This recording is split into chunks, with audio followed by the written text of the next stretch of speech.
All right, so we're going to start talking about thermodynamics. Specifically, we're just going to go over the basics, so some vocabulary you might not know, stuff like that. All right, so laws of thermodynamics describe the essential role of energy, and they help us explain and predict the direction of the changes in matter. So basically, is a reaction favorable to happen or not? When we're thinking about these things, we need to think about the law of conservation of energy, which states that energy can neither be created nor destroyed, but it can only be converted between different forms. So if you have a system, you have to put energy in, and the energy that's coming in has to come from somewhere, okay?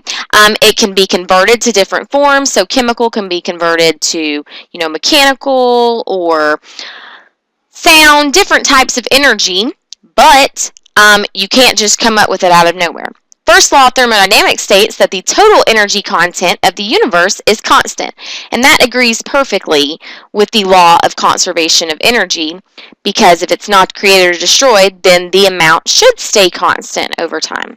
Okay? So just remember that when you have some sort of transformation going on that involves a change in energy, that energy that you're either getting or giving off is going from somewhere. Temperature is the measure of the average kinetic energy of atoms and molecules in a sample. So just remember that all molecules in a sample are in motion, regardless if it's solid, liquid, gas, or plasma. They're all moving to some extent. And the more you go up that continuum, solid, liquid, gas, plasma, the faster they are moving, okay? But they're not all moving at the same rate. They don't all have the same kinetic energy. So we just got to remember that it's an average. I'm going to show you the simulation that is located on this website right here. Here we go. Okay, so this is kind of crazy, so don't let it give you a seizure here because it's kind of all over the place. The thing I really want you to notice is the bottom part. The bottom part looks really similar to some of the kinetic energy diagrams that we've been drawing.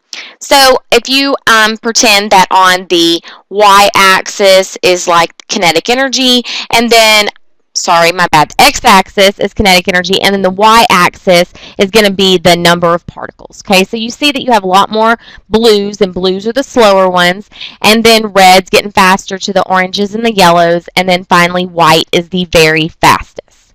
Okay, so I just wanted you to see that it is a distribution. Okay, so they're not all going the same speed, or they don't all have the same kinetic energy, but when we take the average of that curve that is made there, then we see that the majority of them are, at one extreme, and then you have a few that lie on the other side. So the middle is kind of like a bell jar.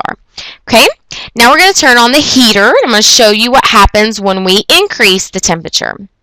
Okay, so as we increase the temperature, you see that there are a lot more of the white ones, fewer blue ones.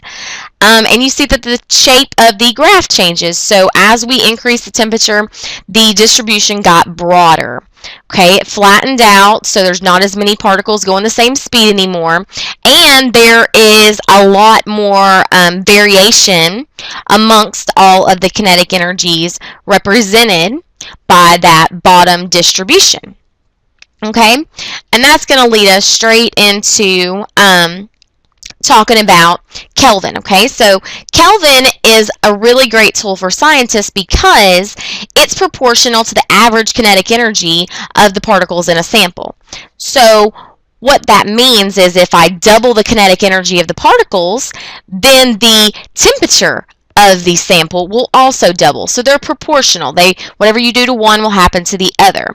Also, it's good to note that as the temperature approaches 0 Kelvin, which is absolute zero, crazy idea, which is no molecular movement, the average kinetic energy of the system should also approach 0. So again, we're looking at proportions. Okay, so that's why Kelvin is such a great tool for scientists. Okay, so when you're looking at when you're looking at all of the average kinetic energies, okay, like on this kinetic energy diagram, we actually call it something special. We call it a Maxwell-Boltzmann distribution. Basically, it shows the distribution of all of the energies. What you need to note is that as the temperature of the sample increases, the kinetic energies of all the molecules in it become more diverse, okay, more varied. So when you're looking at that 2000 line, you see that it is very broad and flat. So you've got some at the very high extreme and some at the very low extreme as far as kinetic energies, and then in the middle you have the majority. 1000, you see that it is a narrower graph, and it is also taller. So you have more kinetic energies in the same spot. So you have less variation, okay? And then again, with the 0 degrees, you see an even narrower plot there. Okay, so you have a lot more of them that are similar.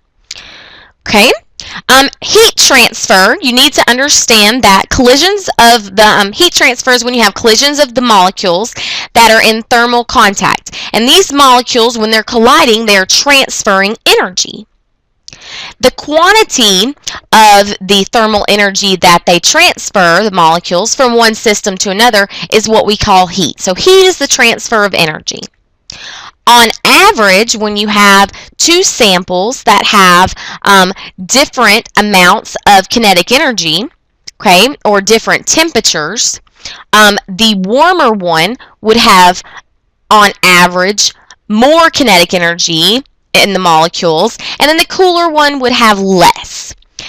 Transfer is always also going to happen from a hot body to a cold body. So heat always transfers from highest kinetic energies to lowest kinetic energies, just like you see in that picture there. So when does the heat transfer stop? Well, it doesn't stop until you reach thermal equilibrium, which is when you have the average kinetic energy of both of the substances being the same. Okay, so let's pretend that we have these two samples, a 0 degree sample and a 100 degree sample, okay, and we're going to mix them. Now we're going to say they're the same substance and that we have the same amount of both, okay? When we mix them, the 0 degrees should be gaining some energy while the 100 degrees is losing energy.